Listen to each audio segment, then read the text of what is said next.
main slide. So Ron, looking forward to your session.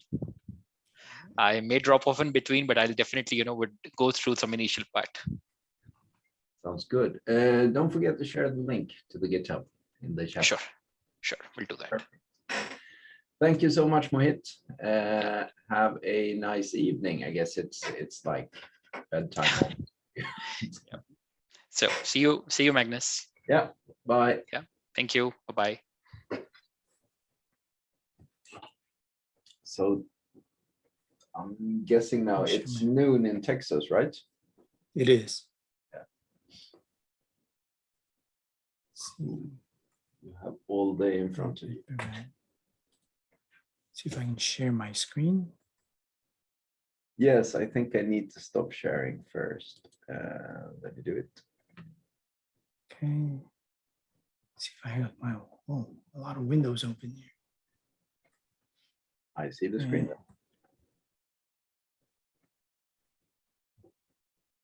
See now. Okay. See if I can get my presentation ready. Okay. Let's go through.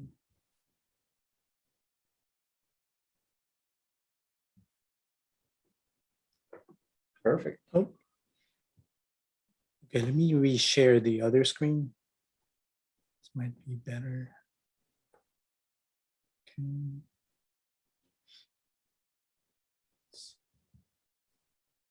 Share it again.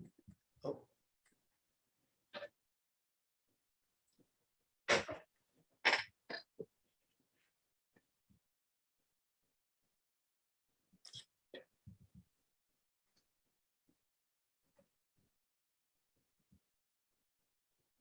All right.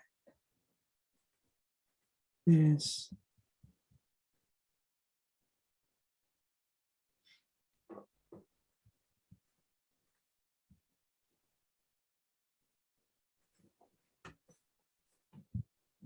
Make sure I'm Perfect. right page. We still have 10 minutes, right? Yeah, exactly. So I will go have this funny thing in my office. If I open my office door, the intruder alarm will set off because it's activated at 7. So I'm going to go mute myself, go and do that, and go and deactivate the alarm, and then come back. So be here shortly. All right.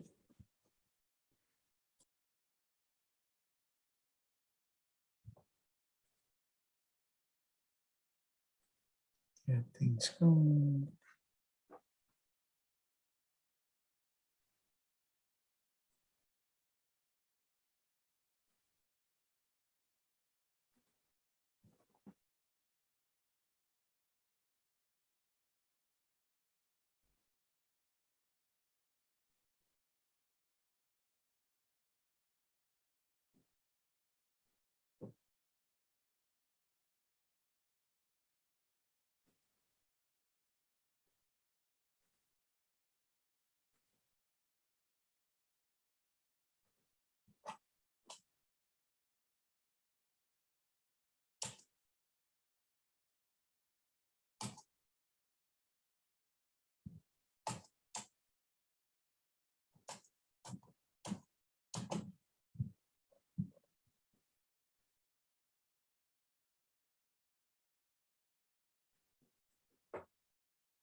So I see people dropping out and some joining in. If you're new in this channel, we are waiting for Ron's presentation about .NET Jupyter Notebooks. So if that's what you came looking for, you're in the right channel.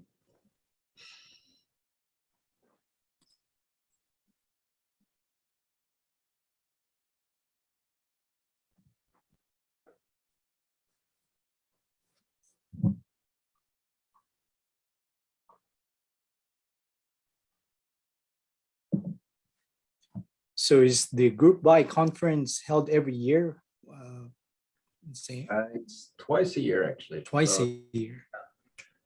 and when it started, I think it was just one track, one day, but back then it was all run by Brent Osar, and now it's a wider group of organizers with yeah, there are a bunch of people, and some of them have the time and ability to work, professionally, spend more time than they could before. So they extended it to multiple tracks and multiple days to be able to cover the European time zone better than before as well. So it's That's so. Where did it all started? Like in what area in the world? Is it in Europe or is it in it US? started as a global conference, but since it was hosted by Brent Osar, who is, I think, based in San Diego, it kind of had the American time zone in mind. For the rest of us, we do. On the other hand, it's not a big problem. It's a daytime conference, or was back then. So for Europe, Yes. it's no problem joining in the evening. It will be late evening, but it's not like we didn't have to stay up all night for it.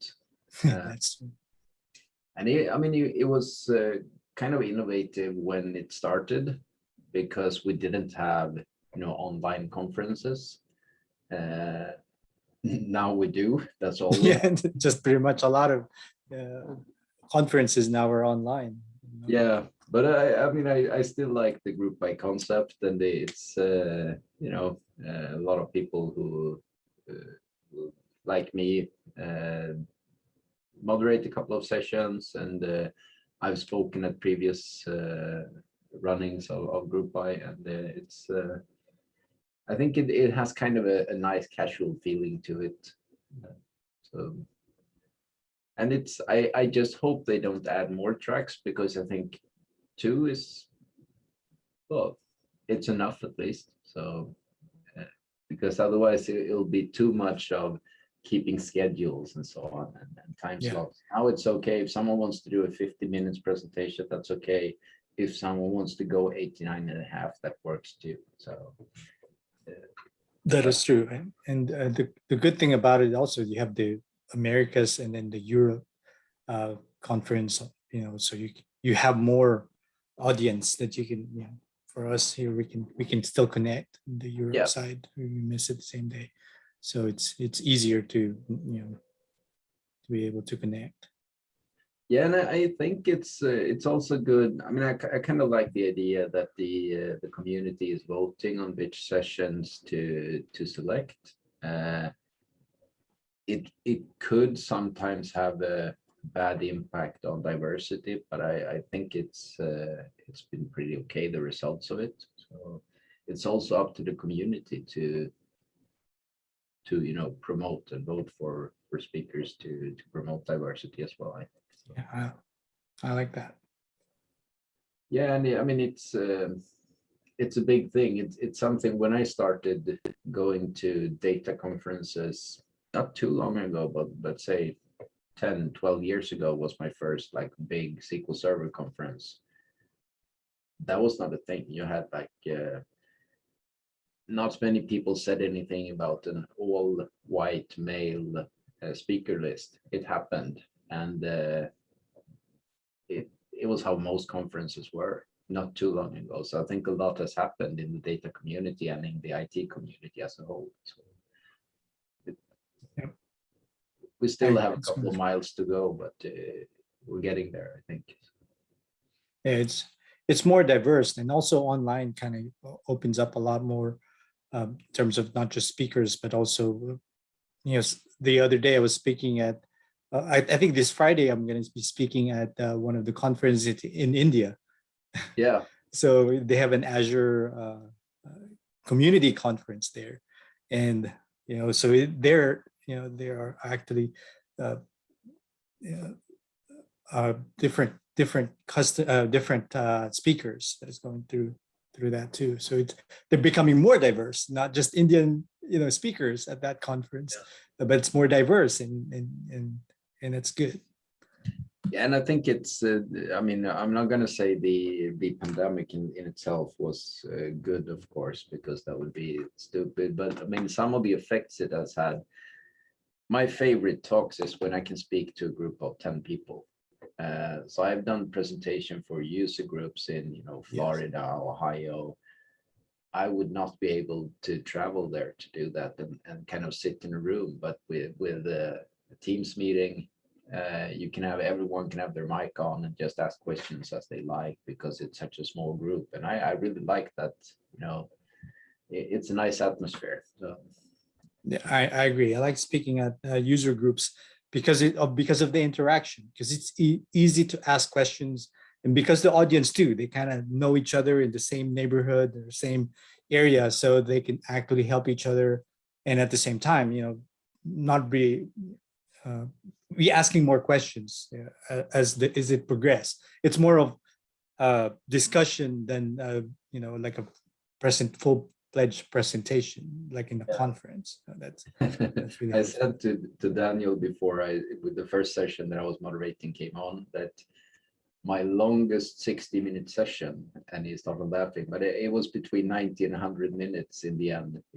I did practice it. It was 60 minutes, but then the audience, it was all people that I knew, and everyone was having a beer as well. So they were all to speak, So Yeah. and it was a really nice evening. So, but if I do that in an auditorium for a proper conference, and I would see, Totally I'm not different. going to be able to finish, I would be nervous. But I mean, on the user group, that's kind of how it's supposed to be. Yeah. Everyone's relaxed. Everyone is, be able to listen in and really wants to be there and understand and learn. Speaking of time, it is 7:30 p.m. my time. For Ron, it's noon 30. For the rest of you, it is whatever it is. But you are watching GroupBy, and the next speaker is Ron Dagdag. Is that the correct pronunciation? Yes. And he's going to talk about .NET Jupyter Notebooks, and I'm really excited about it. And well, screen share is already on, so the stage is all yours. For people listening, if you have questions, type them in the chat if you can, or in the Q&A if you can't type in the chat, and I will relay the questions to Ron. And do you want them as they come, so I interrupt you, or do you have stops for questions? It's actually better as it comes, because it becomes interactive, and we learn a lot more that way, and we focus on the things that is important to the community. Perfect. Then I'll do that. I'll mute myself and close my camera so you don't have to see my ugly face when you talk. So, good luck, and see you in the interruptions then. All right. So I'm gonna go in here. I'm gonna get started. My name is Ron Dagdag. Good morning, good afternoon, good evening, wherever you are in our virtual world. And today I will be talking about men from Mars, women from Venus, both can code .NET in Jupyter. It's a play words, I know, but we'll get started working on that. Let me tell you my wife and I .NET love story. So I'm a .NET developer since 2005. Actually, my wife's been a .NET developer since 2003. And I started this .NET using .NET Framework 2.0, and my wife started 1.0. And the way I use .NET nowadays is more of the AR and VR. AR mostly in the Internet of Things application. I use, of course, .NET 5, .NET 6, and of course, been using .NET Core on that application I have. And I work for a startup at Spacey, and we're building brand new software. My wife, on the other hand, she's been maintaining large enterprise application. It works for a financial application here in Texas. She's using .NET Framework, and just recently they're just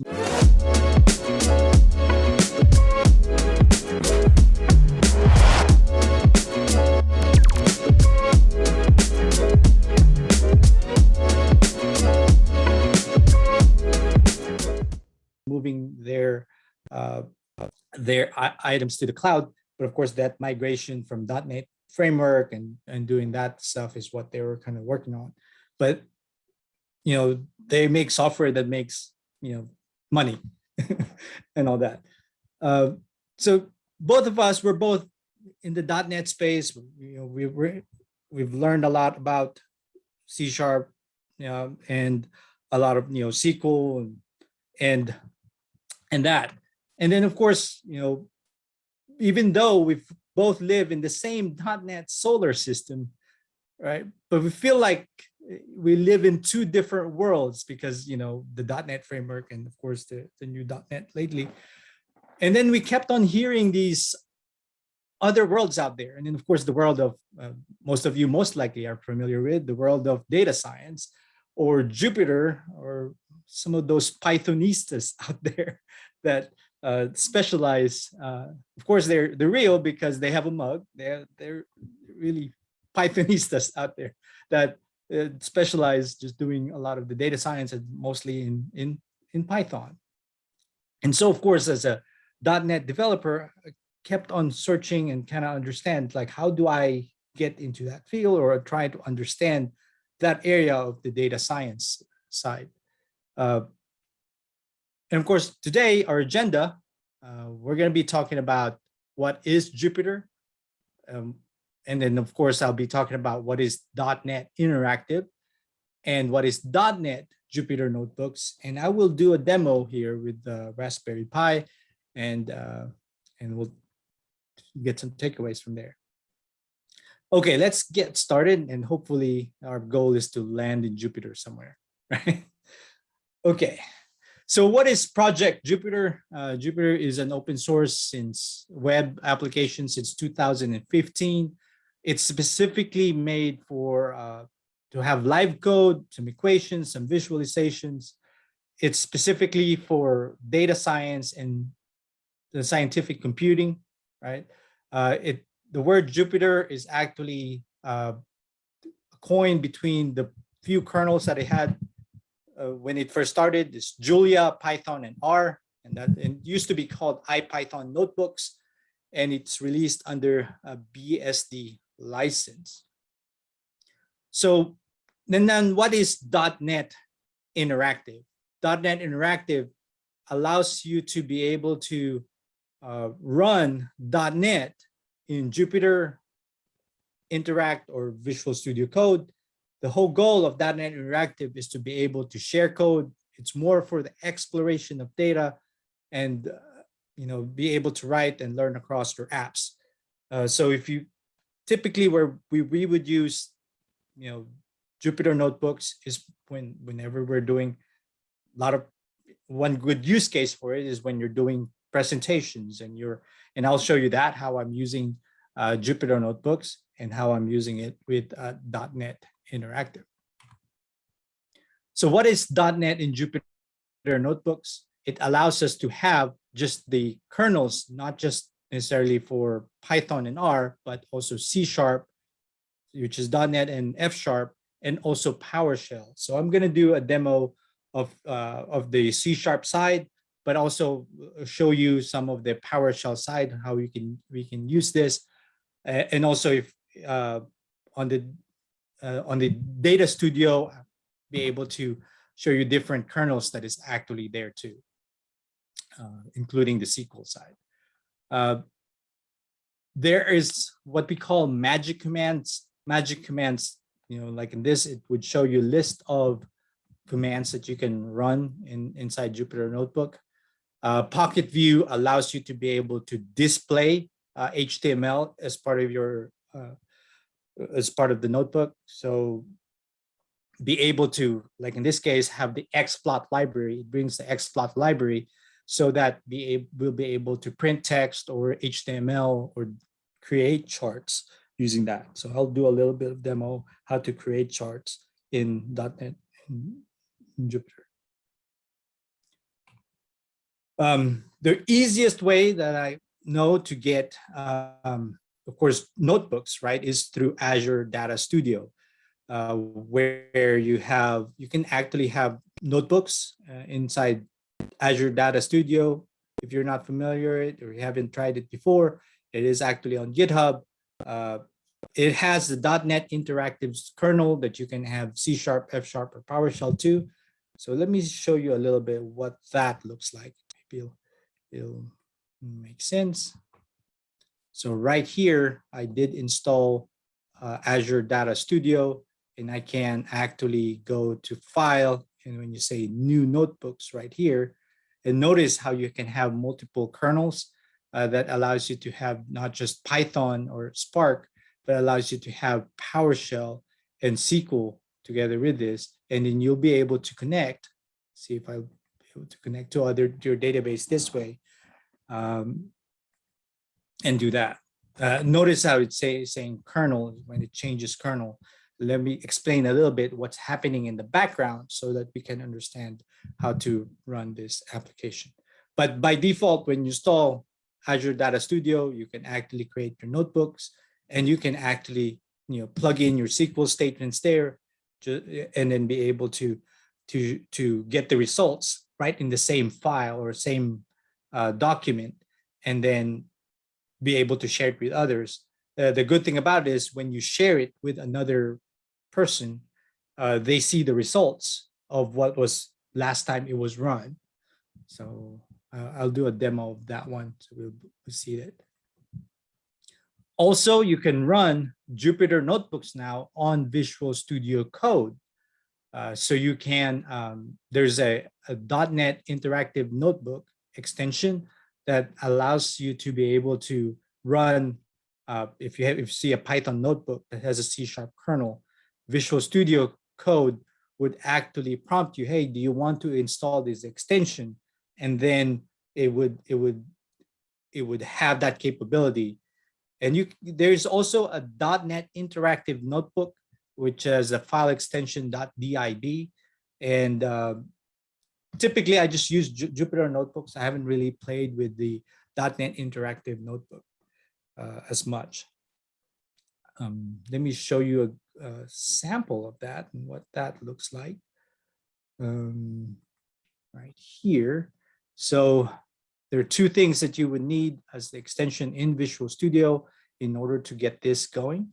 One is not PowerShell, but more for Jupyter Notebook. So there's actually a Jupyter Notebook extension right here so that you can open any Jupyter extensions.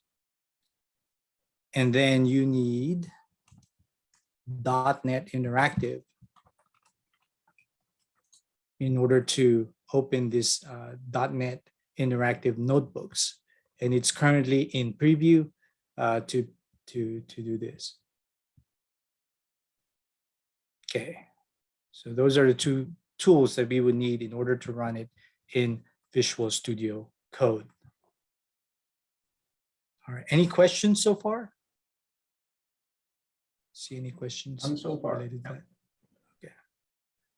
I saw something on the chat where it says, sometimes when I open Jupyter Notebooks in ADS, it just hung and never chooses a kernel.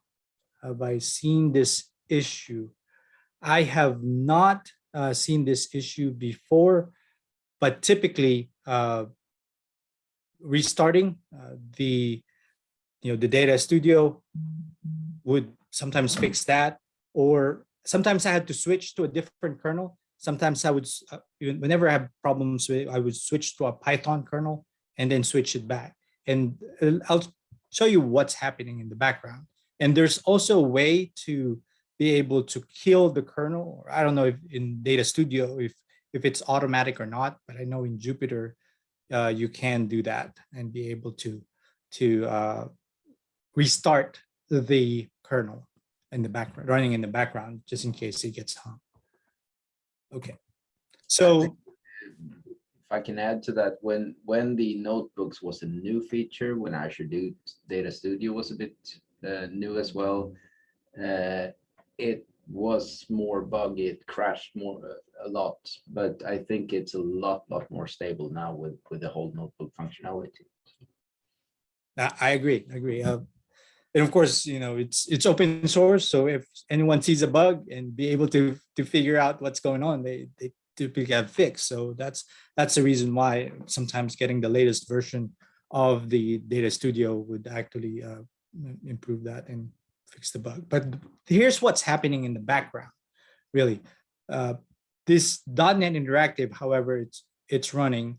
.NET Interactive installs with .NET, and or actually there's a .NET tool. It's .NET tool that you install .NET Interactive, and it actually opens up C#, F#, and PowerShell, and as it connects. It also has the capability to actually open up a lot more things in terms of having remote application or .NET remote, or something new, right? So it has a proxy kernel, and also something new would be a custom DSL. But what's happening is, like, for example, I have it on open in Visual Studio Code. It would pipe through standard IO and send that whenever they talk about this kernel, your application is actually running on these execution and language service. And so that kernel would be running, it would be open. So any output of that would return back to your application, and every cell you would send to go back and forth. So it's kind of like, if you think about it, it's kind of like REPL, right? So it's kind of like a command line, but it's, instead of commands, you're doing code. So that's where it opens up not just VS Code, but also there's integration with all the Visual Studio, Spark.net, I think Azure Data Studio, and you're seeing that in a lot of different areas where you can have these different kernels in the back end, that it's still different applications in the front end. And today we'll demoing the Jupyter site and the Jupyter lab, but there's also not just limited to that. There's also one project where they kind of use both bots and teams, so be able to send commands, run the application, and get back some data. So that is one way. I think try.net is also using .NET Interactive in the background to be able to send commands. All right. So to get started with .NET with Jupyter, the easiest way that I can tell you right now, if you just want to experiment on this without without installing anything on your computer, the easiest way is to use Binder. So actually .NET Interactive is actually in, let me open this up for you. .NET Interactive, let me click on this, is actually on the web, on GitHub as .NET Interactive. It's actually on GitHub as open source. And if you just want to try this out, if you go to .NET Interactive, scroll down a little bit, and you'll see here, pretty much at the bottom, how do you get started, is you try this sample .NET notebook online using Binder. If you click on that, and then there's this icon says launch Binder. And what it'll do, it would spin up a container for you, and it would create, it would have some samples that you can just try it and run everything in your browser. So let's wait a few seconds until that one opens up, and maybe we can start from there since we have enough time to look at this. So if you just want to try, in this case, C#, some of the documentation they have here, they have all these different Python notebook that you just want to try, and kind of flows through one by one. I'll show you since I'm going to be talking more about C# later, we'll show you the PowerShell side on this and how you can try this out. So if you wanted to try a different kernel, right? So in this case, this is a PowerShell kernel. And these are the different kernels that actually is available on this container.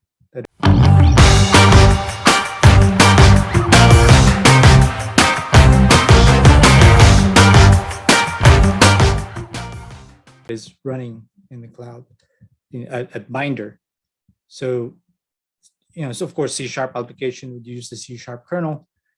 And like in this case, it's running PowerShell. And notice how it's just hello circle right there. That tells me it's ready for instructions. So you can actually run these line by line, click this one, and it would execute. Notice that this one is saying it's executing. So it's actually doing a loop right now, right? And it's just finished. And notice that it did specify, hey, this line right here or this cell right here just finished executing. And every time you rerun, it increments it to another. After it's done, it increments it to the second one. So it's the good thing and bad thing about Jupyter Notebooks or notebooks per se is you can run per cell, but now the order of execution may change. And so that's what you have to consider every time you would do programming on this, because I can re-execute the ones before it. And so some variables may not be initiated and those kind of things. So it's good and bad in a way that I'm seeing it. But if you're doing exploration, it might make sense doing it this way. But now, of course, if you're, especially if you're documenting your steps, it might make sense to reorder them however you need to see it. So on here on Jupyter, this one I'm using, it's using Jupyter Lab. The advantage of using Jupyter Lab, not just a notebook, is that it shows you all the kernels that are running in the background. So if I want to restart this one right here, I can just shut down the kernel. I can also go to this kernel and say, restart kernel and clear all the outputs. And what this one would do, it would just start from scratch. It's actually restarting that kernel and it's ready to go. You can also go here and just close that one, right? And once it's closed that one, notice how on the upper right, it says there's no kernel because so notice how it's separated out. Your application is running on this kernel, but this is just your front end. So I can specify again, this is a PowerShell, and now it's booting it, it's starting it. And once it's ready to get some instructions, and we'll go in and restart.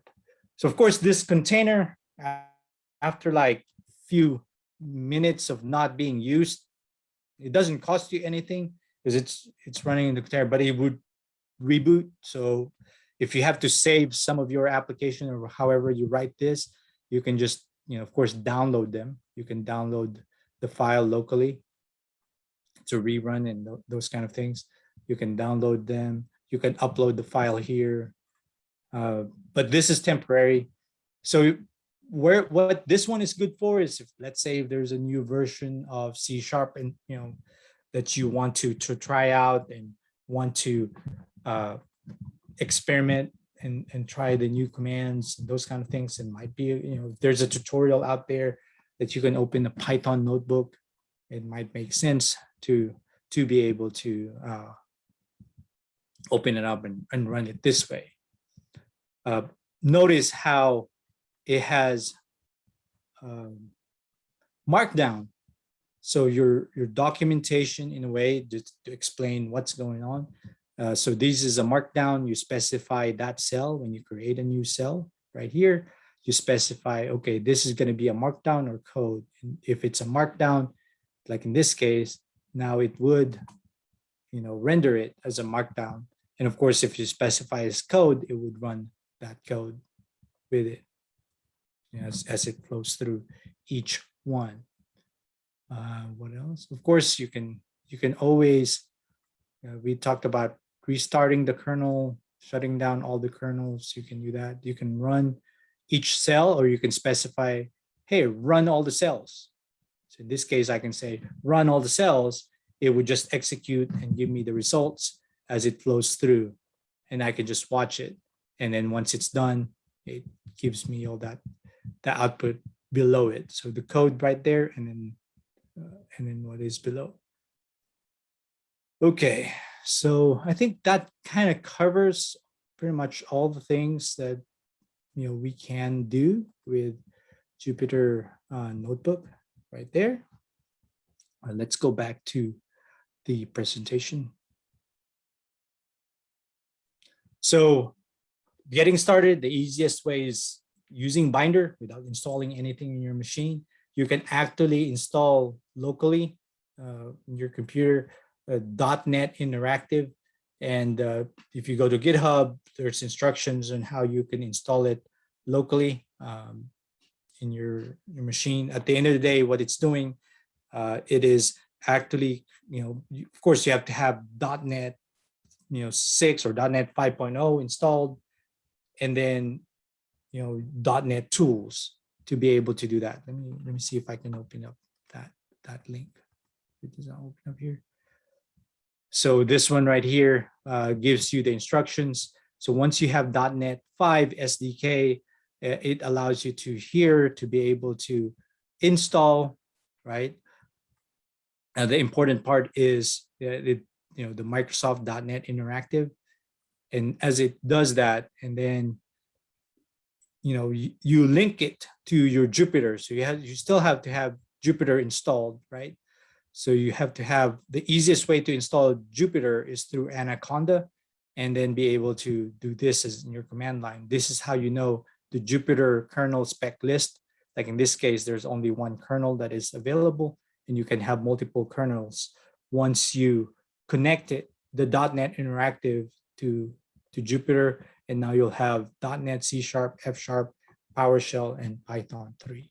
So those are few things that you can do to get started locally. There's also .NET Interactive with Interact. Interact is more of a desktop version rather than a web version of Jupyter. So you can do that. Today, I'm going to show you on the Raspberry Pi how I was able to connect .NET Interactive, and we'll do more of that. Speaking of Raspberry Pi, I have a Raspberry Pi here, and on this Raspberry Pi is just right here. I have PowerShell installed. I also have .NET Interactive installed there. And then on top of that Raspberry Pi is this, what we call, it's on my next slide, Sense Hat. So this Sense Hat allows me to be able to get telemetry data, or meaning sensor data. So in this case, we're going to be getting some temperature data. And then based from that temperature data, we'll create a little bit of dashboard, create some graphs, some data exploration right there, and then send some alerts to these LED pixels right there. Okay, so let's go to this Jupyter Notebook. So this Jupyter Notebook right here is actually running. See if I can go back here. Is actually running on this Raspberry Pi, which is that local IP address on my machine, and of that Raspberry Pi that I was showing you here. That is the IP address of that one. And I have it set up, and the way I did set it up is running these few commands right here, where it downloads the script that would install PowerShell, that would install .NET, that would install, and then connect it to Jupyter. So there's the .NET, they install .NET Interactive, they install .NET SDK, and then this command, next command right here, is to be able to connect to Jupyter. It would install Jupyter and also get that connected. And the way it gets started is when it runs this Jupyter lab. Of course, IP000 allows me to be able to host it and be able to kind of like what I'm doing here. I'm running it from the browser, and connecting to that that instance in port 888. That's what the port that it opens, so I can connect to it. Yeah, it's just interesting on this side to be able to connect to that. And also the advantage of this is instead of connecting it directly to that device, I can terminal from here. So it feels like I have my Unix command, Linux commands are here, so I can connect to the terminal and be able to see what's going on there. Okay, so let's start this one. Let's see. So Shift Enter allows me to be able to run these cell, and according to this cell, when I run ls magic, it allows me to run. See, notice how you can run a SQL code using the SQL kernel. So you're not just limited on the C# side. You can also, there's a KQL kernel, which is I'm not familiar with, but I think let's try that. That would be interesting to see. So let's try SQL. Of course, it may not have the commands right here. Okay, so well, it didn't run maybe because I don't have the SQL drivers installed on this machine. But this one kind of gives you, if you run C#, F#, PowerShell, you can do HTML. So we're not just limited to that. Of course, we did talk about ls magic, some of the markdown code, and about. Okay, so. Okay, so this one, it's because I don't have a SQL kernel here. It does not allow me to use SQL. Okay, so C# kernel, it gives you some of the, there's also ASP.NET Core that is running, that can run in the background.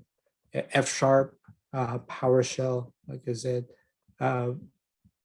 So, and of course, whenever there's error like that, I can just, in order to delete this cell, I can just either cut the selected cell, and that would delete it. Okay, so in this case, I'm trying this F# code, and on this F# code, I'm printing, I'm sending a log to this console.writeLine, or sending some data to console.writeLine, and I'm assigning some variables. And how you would switch, right? Be able to copy some data set from that F# kernel. Remember, it's running two kernels now. One is the C# kernel, and then the F# kernel, or your application. And in order to get the value from that F# kernel, like in this case, and put it on the C# kernel, be able to do this, right? So now that is run, now it's available. Notice that if I type in just one of the variables, notice how it failed. It failed because I did not share it. I specify here, X is what I want to share. If I want to share Y, I can do this. And now I have access to the variable on that kernel. So just want to give you an, just to see what's going on in the backend. So for of course, C# side, in order to get NuGet packages, this is how you would install, right? Kind of like if you're doing node, npm install. If you're doing NuGet, in this case, you're trying to get data from, you're trying to download some of the libraries. So I'm doing here is I'm reading GPIO for these. These are the packages I'm downloading. So device GPIO, there's a .NET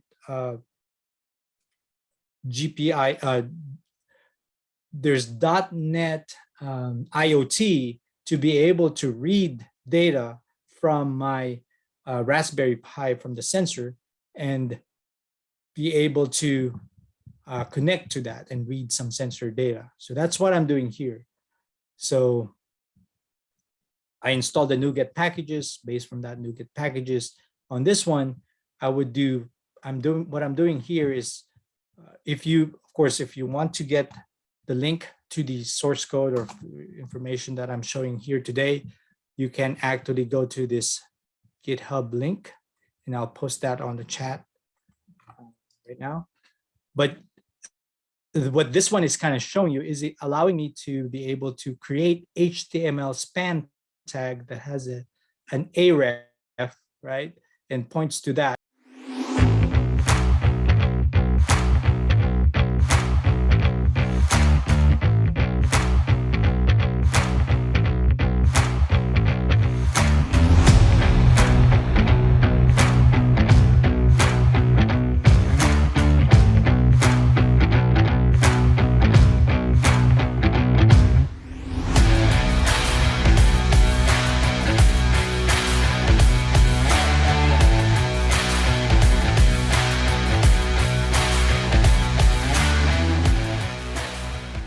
So when I click on this link, it will get me. So that's what PocketView does. Now you can display and have a link, and it opens up that GitHub presentation. So it displays something, some information right there. So in this case, I want to use it. I've noticed that for some reason it's giving me this error, or it's actually a warning. It's not really an error. I think they're working on this to remove this warning, because I think it's obsolete now, but for some reason I was not able to remove it at this point. So it had that as a result. So what this one is doing is it prints this sensor data. It's colored blue for this HTML. And on this one, what it's doing is actually reading temperature data. So what I'm going to do is I have to read temperature data, update the value that is on here, and that's what it's doing. And then wait for a half a second, read again, and do that 10 times. So this one allows me to connect to the Sense Hat, read some data, and go through. So right now that's what it's doing when I say await, read temperature. So it would call this function, and what it's doing here, it's actually reading some of the temperatures here. It did it for like 5 seconds or 10 seconds already. So let me try to run it again, since we have enough time. So notice how it's changing the values. It's about 92 degrees. Most likely that's Celsius. So that's what it's doing that. Cool. So on the next one, this one allows me to plot. So I'm using XPlot to be able to view that that data that I collected. So this NuGet package, I'm gonna download, and then using that NuGet package, I can, in this case, these are the values that I have for, since I've run it twice, so I have 20 items on that list.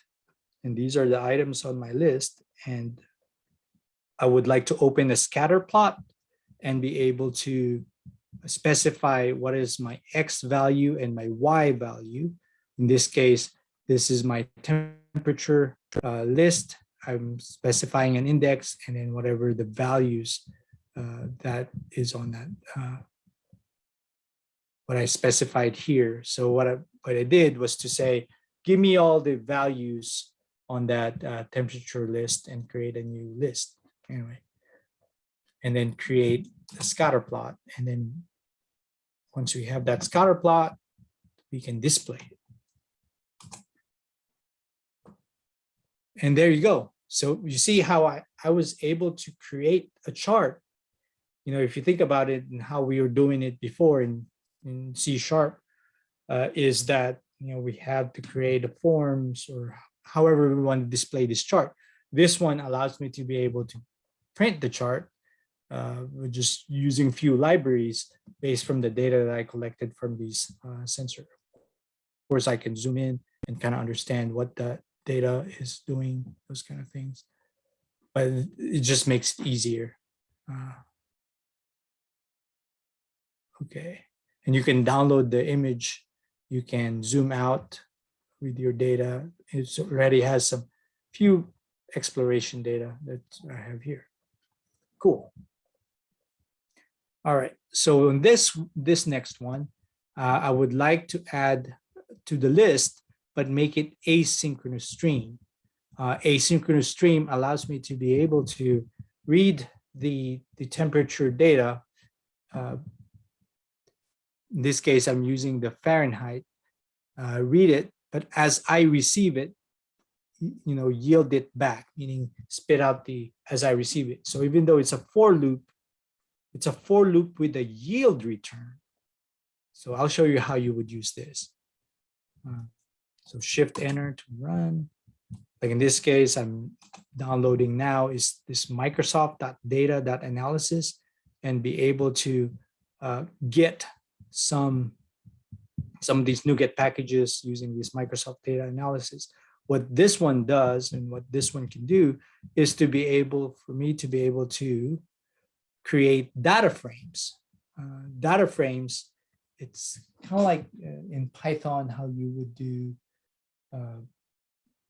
NumPy. It's kind of like NumPy on it. So what it's doing here is that I have these primitive data columns I'm reading, and the format on this one is a date time, and then on this one is double, and I would do await for each, right? So be able to go through a loop, read the temperature data, and then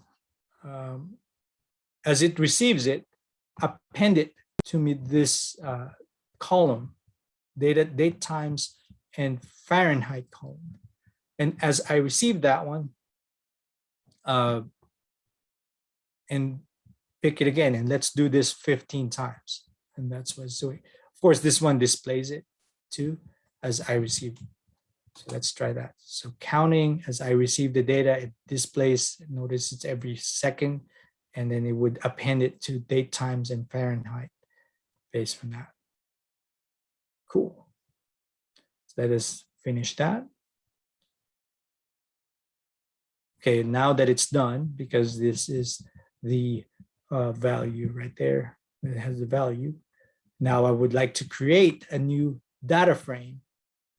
And data frame, I'm combining date times and Fahrenheit to build this data frame and then display it. So I have my date times and Fahrenheit with all these index right here. And then on this one, right, it's just, we don't really have to do this anymore. This allows me to be able to reformat what it's going to look like. It looks like it's formatted right anyway, formatted the same. See, notice how date times and then Fahrenheit is on here. So I want to take the first two rows. I can do that now. I just do df.rows.take. And now I have the first two rows of my data set. I would like to do count. And so I do df.rows.count. Of course, you can do, let's try it real quick. So let's say df.rows for the columns. Two. So now it tells me there's 2 columns and 15 rows on this one. Well, what this one does is I want to create a new Celsius column. I want to clone my previous data frame, and I want to insert this Celsius column into this new data frame. So let's try that. So notice how my new data frame has time and then Fahrenheit and then Celsius. And this one gives me some information about that data frame. So it tells me right here, this date times, and then this one is Fahrenheit, and the Celsius column is double. And what I want to do is to fill this Celsius column. Notice how it's null. I want to fill it with zeros. How I'll do that? I'll do fill nulls and Celsius.fill nulls and specify in place. Then it would fill this and initialize it with all zeros. So if I just want to get the first row, of course I can just do that, right? And what this one does, it kind of gives me, some information about that when I print it. Okay. All right. I'm gonna break real quick and see if there are any questions out there. And what do you think so far? Isn't that cool? It's kind of different from the usual. Of course, we were doing SQL. I'm kind of introducing here. It's more of the concept of DataFrame in .NET, and notice how I'm manipulating rows and columns, and what makes it easier on the .NET side to be able to work with some of these data. Yeah, I mean that's one of the things that I really like about the whole .NET Interactive and the interactive notebooks, that you can mix and match, and it allows for so much easier scripting of things that would be more complex. And if you have a toolbox with more tools, well, then you're more versatile, of course. So. That is true. So if you have some, if you've had a developer that already worked with, let's say if has some C# code and you want to use it for another kernel, or reprocess that and send it to another, kernel, you'll be able to share that information and send that in. Yeah. So in this case, what I'm doing here now on the next one is to convert Fahrenheit and fill in this formula. So I have a formula for that column. I wanted to automatically compute for that whole data set or the data frame. And there you go. It automatically calculates for each one. I didn't have to do any, of course, if you're a .NET or C# developer, you have to do any for loops or however, right? And this one didn't have to. I didn't use link. I used DataFrame, and it would just able to process all the rows and update that column. So I think that's cool. On this one, I would like to get the mean of that column. It allows me to be able to do that here too. And of course, based from that data set that I receive, I can specify and create a new scatter plot with the date time. And this time, we're using the new column that we created, Celsius, and be able to display it. So chart that plot and notice how the temperature went up, specific item right there. So it's an easier way for us to visualize. And if you wanted to change it again, and those kind of things, so we can go back and visualize the different data set. Cool. And it gives me the timestamp and how it's connected and with the different data set. So on this one right here, of course, it's still doing async task. I'm reading the temperature data. I'm connecting to the sense hat, looping through and reading some of the information right here. But now I want to transfer some of the information that I have to these JavaScript, JavaScript visualization right here. What this one does is actually download d3.js to be able to visualize and create some graphs that I'm planning to do.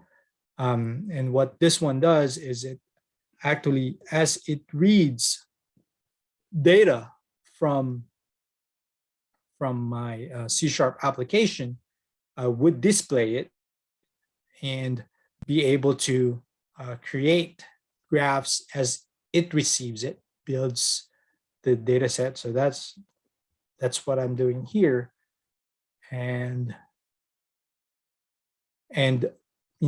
creates a bunch of these circles, some visualization right there. So what I'm trying to do here is to be able to visualize the data that I receive as I receive it from these devices, and build a real-time dashboard, a simple real-time dashboard. It's not as complex, but the key part here and how I'm transferring that data is is because, let me show you, where's that one at? There, interactive.c# .get_variable and specify the variable name. So the interactive.c# .get_variable, this is only works with .NET Interactive, is to be able to get data from my C# kernel and pass it here. And as I receive that data, it would update the chart. So, and of course, I specify here, I'm creating an HTML and creating an SVG image. And this SVG image has this data plot, and I'm as an ID, and I'm grabbing that here and passing in on this JavaScript program the data set that I collected called temp data. And if I want to go back what temp data is real quick, temp data is that this item right here. See how notice that it's adding data to this temperature data, and which is a list of double. As it receives this data, it would update my chart. So it's just an experimentation on what we can do with this. So it kind of built this chart right here, but it might be, too low from what the data that we were receiving before, because the range is like 86 to 88. Let me change it a little bit, because I think we were receiving like 90s. So, okay. So I'm just going to change it real quick right here. I'm going to make it like maybe 90 to 95 and rerun. So notice how I changed the code. I rerun that cell, recreate the plot again, and then I can start reading. Okay, it says here, read temperature data does not exist. So one of the caveat that the problem with this is because read temperature data, I have not run it, or I have not executed. So I have to go back. Notice how I did not run it because it's still blank. So it does not know this part of the code, right? Read temp data. So I need to rerun that. So might as well just rerun this accordingly here. So notice how it's 92. So as I receive the data, it's actually blinking and creating those circles. And of course, it's as I'm receiving it, because I'm running this 50 times, it's moving the data. It looks like a chart. It's not as visual right there, but I can change that real quick. So this is kind of like data exploration, right? So I do to 92 to 93, 93. Let's see what happens there. And recreate that chart. So as I receive it, notice how it's kind of changing. That looks like a simple chart right there. And the latest is always at the end, and it just moves all the data, the last 10 items on my list, just kind of visualize it. Cool. So as it receives, it kind of walks through. It's still reading data from my Raspberry Pi and charting it at the same time. So it's kind of like a streaming dashboard in a way. Of course, it won't stop after a while. It will just blink right there. But isn't that cool? We're kind of mixing and match some of, as I receive the data, I'm creating a plot, I'm doing some data exploration. In this case, notice how temp data only lists the last 11 items on my list. How I did that, even though it's reading temperature data, if we go back here to my how I read the temperature, anything that's more than 10, I remove it. So it's kind of like a queue. You remove the oldest item and add the new one. And so I only keep 10 items, and based from that 10 items, I create the plot. And that's what I was kind of like doing here. So that's why there's only 10 items on my list. Okay, so on this next one is I want to use this LED matrix, like I was telling you on my Raspberry Pi right here. Of course, everything is running on this box. It's running on Linux. I'm doing .NET on Linux. I'm using C# on Linux. Everything is running on here. Even the Jupyter Notebook is running there. Even the reading the what you call these LED matrix. And what we'll do is, if we specify a certain maximum temperature, so we read the temperature data. If it reaches a certain maximum temperature, we will flag it and make these LED matrix color red. So that's what we're going to do. So 92.6. So I'm going to say read, what's the name of my function? Read temp condition. And I'm going to specify, okay, we'll try it 10 times. And then the maximum temperature, I'm going to say 92.7. Let's try if this one would do. Of course, I want to see if, just to verify that it's actually running, right? On that box. Let's try to go back to this application. I'm going to run it. Read temp does not exist. See, that's the problem. I forgot to tell you that I did not run it. I explained it, but I did not run it. And now I run this cell, and then I can execute. Of course, it's went up to 92.7, so it turned that red. Let me try to turn it off real quick. This one allows me to do that. Let me try to say 92.8. Let's see if it, or 85. Let's see how that one goes. So of course it's not gonna, may not reach it now. Let's see what happens. Okay, didn't reach. I'm gonna say 92.8 because it's temperature data. Maybe I need to put my hand on top of that Raspberry Pi and kind of course it went up as I receive it. So anyway, so what I'm trying to get at, it can be set as an alert and be able to do this. Of course, it's, if you're going to create an IoT application, you're not going to use a Jupyter Notebook. But since we're talking about capabilities and what we can do with this, it's not just limited to exploring data. We can also learn how to do Internet of Things using Jupyter Notebooks, using IoT, using Jupyter Notebooks and using .NET to do that, to kind of learn about all this different application. Cool. Let me go back to the presentation. So what happened so far? Just to recap, what I did was to show you a little bit of Data Studio, right? How to create notebooks in Data Studio. I did show you how you would do this in Visual Studio Code. But one thing also I wanted to show you, since we have enough time, is that I can actually, which I was testing this morning, be able to connect to, using this connecting to host, you can actually connect your Visual Studio Code to these Raspberry Pi. So I can start Visual Studio Code. I can click on this one right here. I can connect to that host.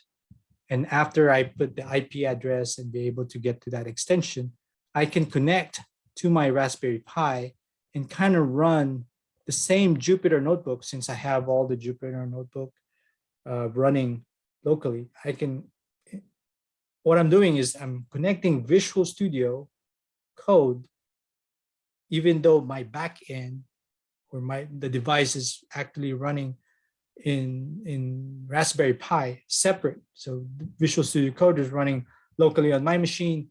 This Raspberry Pi is running on that, and it feels I'm SSH to it, but I'm running Python in .NET Interactive that way.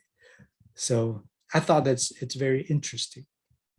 So I've showed you Jupyter Notebook, Azure Data Studio. Of course, under Jupyter Notebook, we kind of walk through, a notebook that kind of reads data from, from a sensor, and based from reading from that sensor, we were able to create a plot and create some visualization. And of course, not just that, we also use data frames to be able to manipulate some of the columns that we were, some of the data that we collected from the Raspberry Pi or from the Internet of Things device, and be able to visualize it. Convert it from Celsius to Fahrenheit and visualize it, and vice versa. And then be able to, and then what we did was to create a simple dashboard and to be able to read, as I read data from the Raspberry Pi, and visualize it and create HTML and JavaScript application to be able to display a small dashboard. And then of course, on the last piece is to be able to read data as we receive it. If there's an alert, display an alert to, and send the LED buttons to turn on as it receives and get to a certain threshold. Cool. All right. So if you're interested in getting the presentation materials, this is the QR code to be able to do this. And I think I pasted the link to also the PowerPoint presentation is also on my GitHub. So if you're interested in reading more about that. And what's the whole point of all these? I think it's all these Jupyter Notebooks and all these things is making .NET cool again, and making Jupyter's cool again. The planet. So thank you very much. If you're interested in learning more about me, my name is Ron Dagdag. I am a lead software engineer at Spacey. I'm a 5th-year Microsoft MVP awardee.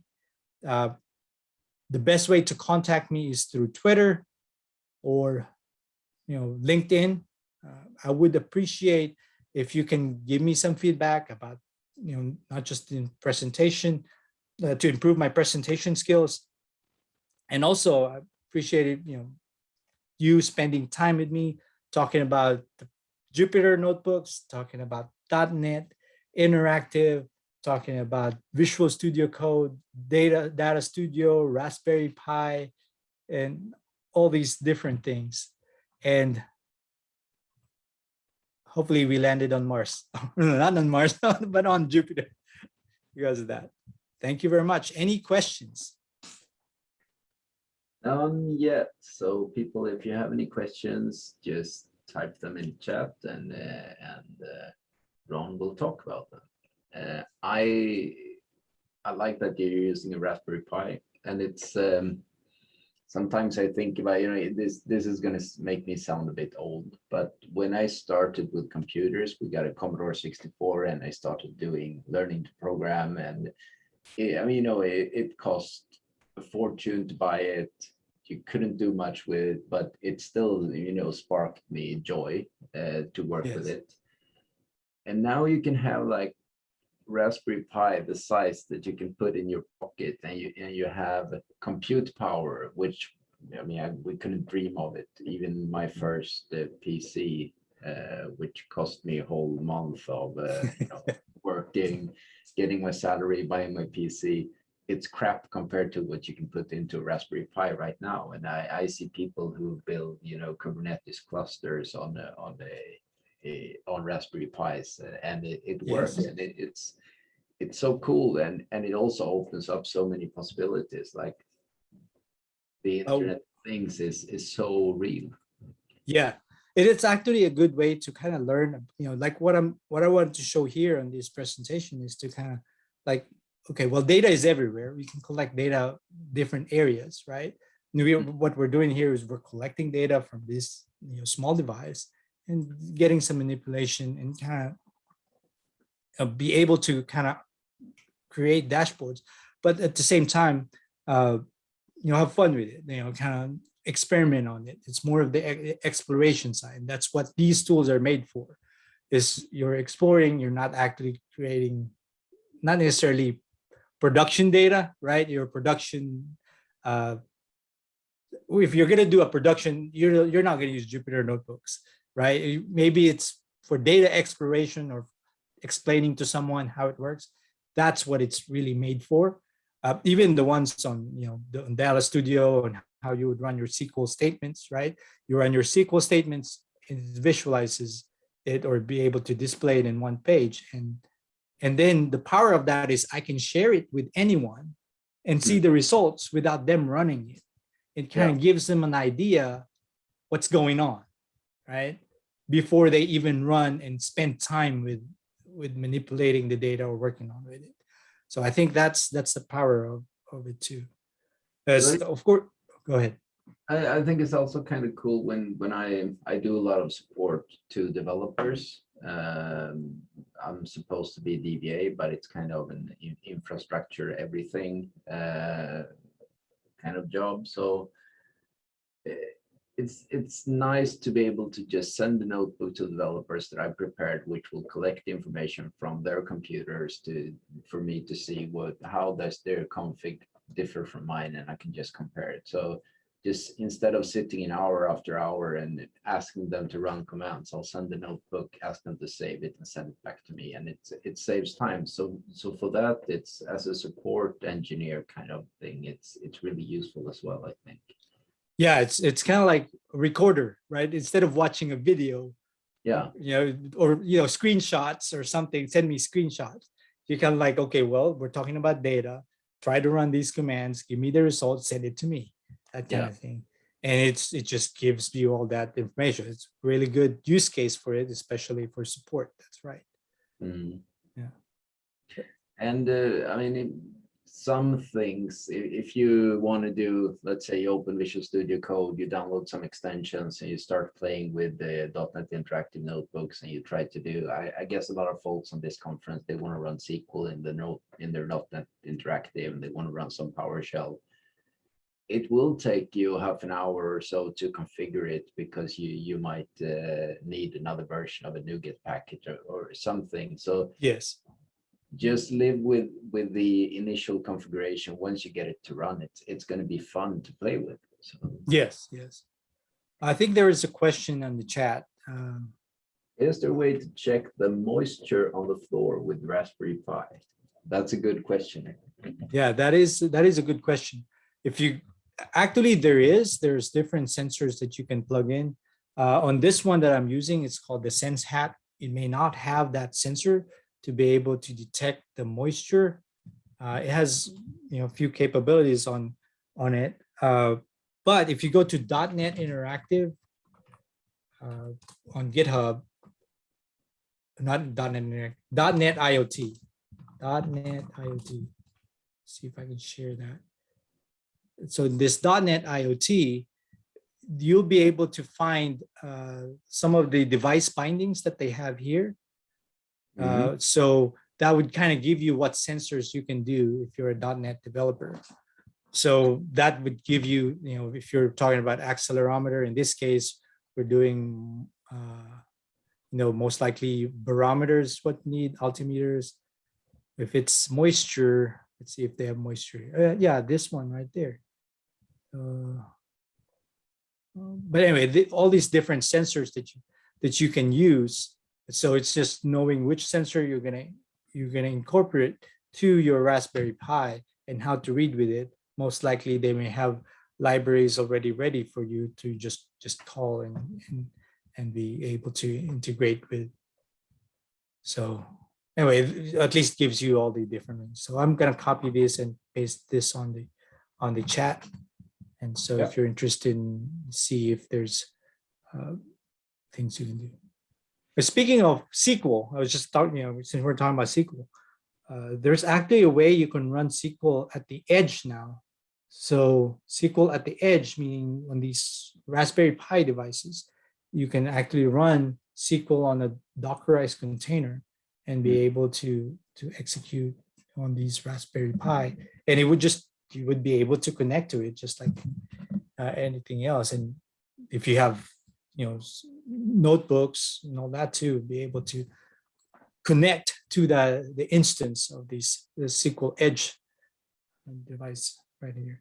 I actually have another presentation that I did a few weeks ago related to processing data streams using Azure Percept. So Azure Percept, you can actually install SQL on it too. So you're actually having your database inside one of these Internet of Things device too. So for just locally. This is so good because if you can install SQL Server everywhere, people will do it. And as a DBA, I will have a lot of work. Yeah, that is true. So database everywhere. Data is everywhere. Yeah, that's for sure. I see Daniel connected to the call. What's your favorite use of a Raspberry Pi, Daniel? I have a Raspberry for, hang on. Just getting the audio set up. So I have a Raspberry Pi to run a flight radar receiver. And the thing is, it cost me next to nothing. I had my brother set it up because he's a Raspberry Pi fan. And if you have one of those babies, you have like the premium subscription for no money. So it's very, very self-serving. Yeah, I mean, there's a lot of things you can do, especially, of course, on the Raspberry Pi, it has the Linux machine, right? It has an operating system. So it allows you a lot of these capabilities on not just, you can actually install Kubernetes on it too. Yeah. And have be able to do, if you want to learn about clusters and be able to learn about maintaining your own servers and those kind of things, is the simplest way you can connect. Doesn't require a lot of power, does not require another computer. You can easily, you can make it as a home automation server, those kind of things. Yeah, different use cases. But most of all, just getting used to working with Linux and learning all of that ecosystem. Yep, that is true. Yeah, I did see someone on Twitter who actually uses it for their work, desktop computer. So they just plug in an HDMI monitor and use it basically as a jump host to remote desktop and maybe write email. There is actually a keyboard that has Raspberry Pi on it. It is the whole keyboard itself. You just connect it to the TV, and that's everything you need. Wow. And I think it's like for $100. The whole thing itself is $100. You just need to put the plug in. Why do I not have one of these? It's a shame. I should.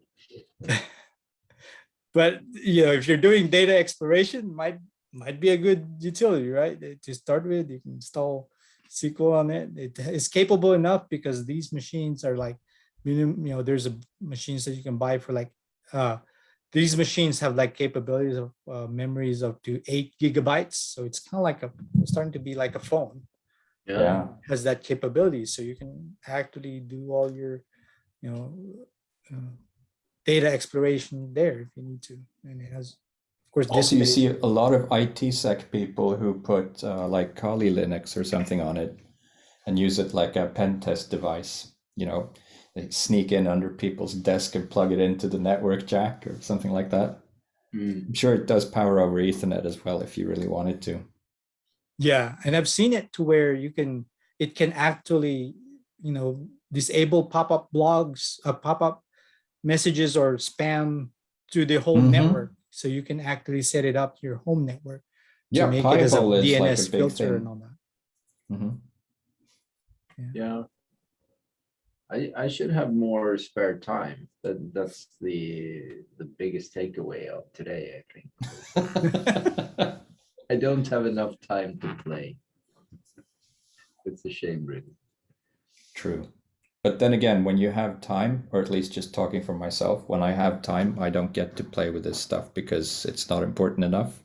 So there needs to be some kind of, client engagement or a purpose to do it to keep at least me motivated. Yeah. The way I kind of see it though, like a lot of there's push from, moving data from cloud to the edge.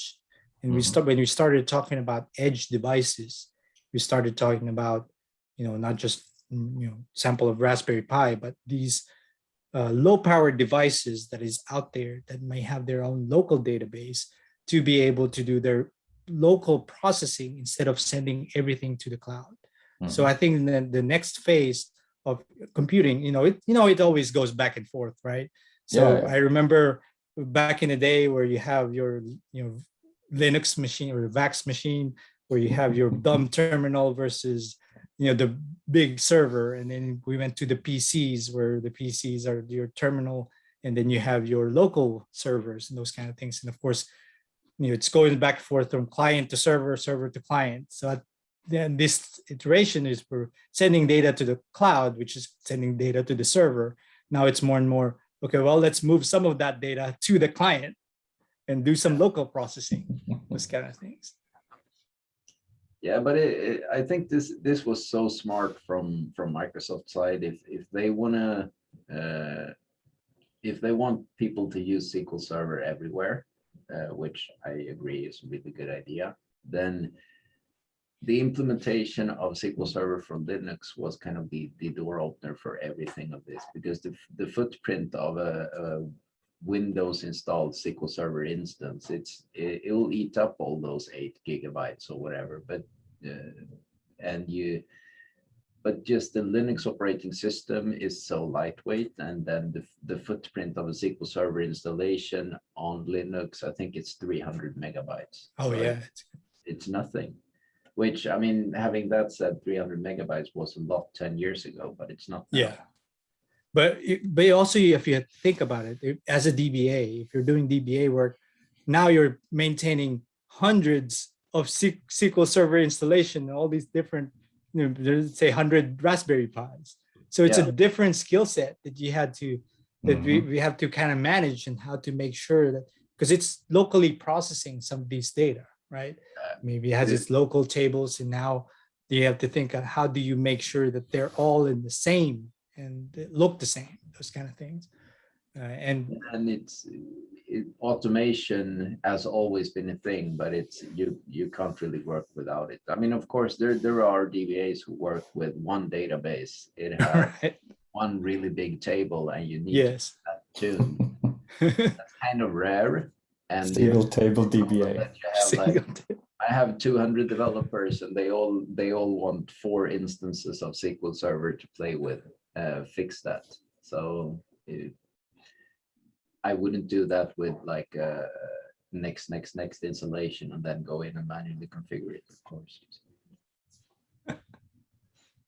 Daniel, how was your day? Awesome. I even got to speak for a couple of minutes.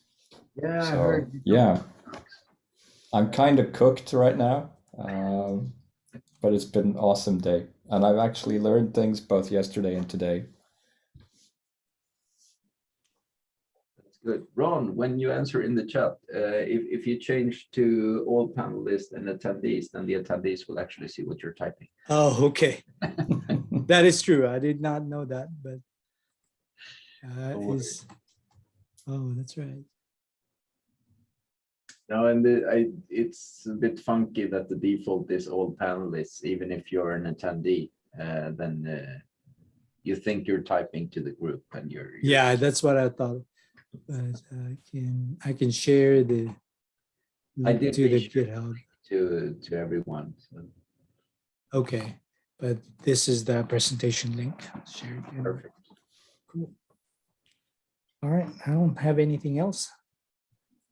No, and I was gonna say it's bedtime, but it's 8:45. I feel a bit too, Thank you so much for the presentation, Rob. You're welcome. Thanks everyone for attending as well. I hope you got something from it. Let's connect through LinkedIn, and that would be the best way to contact me. Thank you.